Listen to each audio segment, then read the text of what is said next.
ಹೊನ್ನೂರು ಗ್ರಾಮದಲ್ಲಿ ಡಾಕ್ಟರ್ ಅಂಬೇಡ್ಕರ್ ಜಯಂತಿ ಅದ್ದೂರು ಮೆರವಣಿಗೆ ಕಾರ್ಯಕ್ರಮ ವಿಜೃಂಭಣೆಯಿಂದ ಜರುಗಿತು.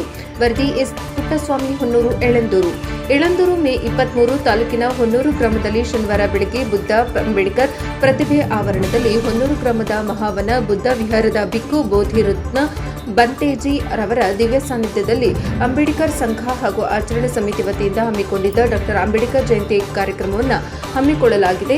ಬುದ್ಧನ ಹಾಗೂ ಅಂಬೇಡ್ಕರ್ ಪ್ರತಿಭೆಗೆ ಬುದ್ಧನ ಪ್ರಾರ್ಥನೆ ಸಲ್ಲಿಸಿ ಪುಷ್ಪಾರ್ಚನೆ ನೆರವೇರಿಸಿ ನಂತರ ಬೆಳ್ಳಿ ರಥದಲ್ಲಿ ಅಂಬೇಡ್ಕರ್ ಭಾವಚಿತ್ರ ಇಟ್ಟು ವಿವಿಧ ಪುಷ್ಪಾಲಂಕಾರಗಳಿಂದ ಸಿಂಗರಿಸಿ ಬುದ್ಧ, ಬಸವ, ಅಂಬೇಡ್ಕರ್ ಭಾವಚಿತ್ರಗಳಿಗೆ ಪುಷ್ಪಾರ್ಚನೆ ಸಲ್ಲಿಸಿ ನಂತರ ವಾದ್ಯ ಕಲಾ ತಂಡದೊಂದಿಗೆ ಮೆರವಣಿಗೆಗೆ ಚಾಲನೆ ನೀಡಲಾಯಿತು.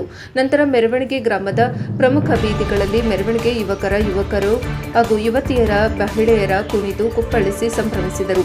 ಮೆರವಣಿಗೆ ಸಂಭ್ರಮದಿಂದ ಆಚರಣೆ ಮಾಡಲಾಯಿತು. ಈ ಸಂದರ್ಭದಲ್ಲಿ ಹೊನ್ನೂರು ಗ್ರಾಮದ ಮಹಾವನ ಬುದ್ಧ ವಿಹಾರದ ಬಿಕ್ಕು ಬೋಧಿರತ್ನ ಬಂತೇಜಿ ರವರು ಮಾತನಾಡಿ, ಬೌದ್ಧ ಧರ್ಮ ವ್ಯಕ್ತಿ ಪೂಜೆ, ವಿಗ್ರಹಾರಾಧನೆ, ಮೂಢನಂಬಿಕೆಯನ್ನು ವಿರೋಧಿಯಾಗಿದ್ದು ಮಿತ ಜೀವನ ಮತ್ತು ಸಾತ್ವಿಕತೆಯನ್ನು ಬೋಧಿಸುತ್ತದೆ. ಜಗತ್ತಿಗೆ ಶಾಂತಿ ಸಂದೇಶವನ್ನು ಬೋಧಿಸುವ ಬುದ್ಧ ಧರ್ಮದ ಮೂಲ ಸ್ಥಾನವಾದ ಭಾರತದಲ್ಲೇ ಬುದ್ಧ ಧರ್ಮದ ಉಳಿವಿಗೆ ಹೋರಾಟ ನಡೆಸಬೇಕಾದ ನಮ್ಮೆಲ್ಲರ ದುರ್ದೈವ ಎಂದರು.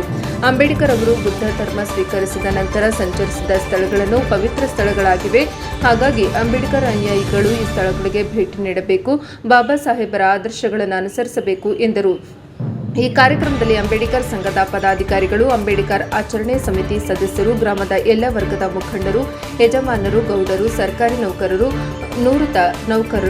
ನಿವೃತ್ತ ನೌಕರರು, ಆಟೋ ಚಾಲಕರ ಸಂಘದ ಪದಾಧಿಕಾರಿಗಳು, ಸಿಲ್ಕ್ ಡೀಲರ್ಸ್ಗಳು, ಲಿಫ್ಟ್ ಕೂಲಿ ಕಾರ್ಮಿಕರು, ಗ್ರಾಮ ಪಂಚಾಯಿತಿ ಸದಸ್ಯರು, ಅಧ್ಯಕ್ಷರು, ಜನಪ್ರತಿನಿಧಿಗಳು, ಮುಖಂಡರು, ಮಹಿಳೆಯರು, ಸಾರ್ವಜನಿಕರು ಕಾರ್ಯಕ್ರಮದಲ್ಲಿ ಹೆಚ್ಚಿನ ಸಂಖ್ಯೆಯಲ್ಲಿ ಭಾಗವಹಿಸಿದ್ದರು.